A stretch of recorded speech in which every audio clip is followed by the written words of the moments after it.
Hi, I'm Dallas, owner and founder of Full Woodworking. I just want to take a minute and tell you a little bit about myself and my business. I grew up in the middle of Illinois in a small country town. As a kid, I would help my dad cleaning up debris on his construction projects. A lot of what I learned today, I know from him. After high school, I joined the Army National Guard and did a tour in Afghanistan where I met a lot of lifelong friends. I've always loved working with my hands, but it really started with small house projects, growing into larger home renovations.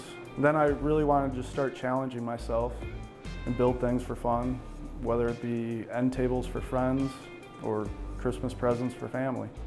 My friends told me I should start selling my work, which is why I started this company. I love the red, white, and blue theme, which is why I build the flags I do. But I knew there had to be a variety so I can reach a wider audience, which is why I offer the home decor signs as well. Online, you can find me on Etsy, Facebook, and Amazon. But in person, you can see my work firsthand at Painted Tree in Naperville, Illinois. In the end, I just love exploring my passion for woodworking and being able to share it with the world.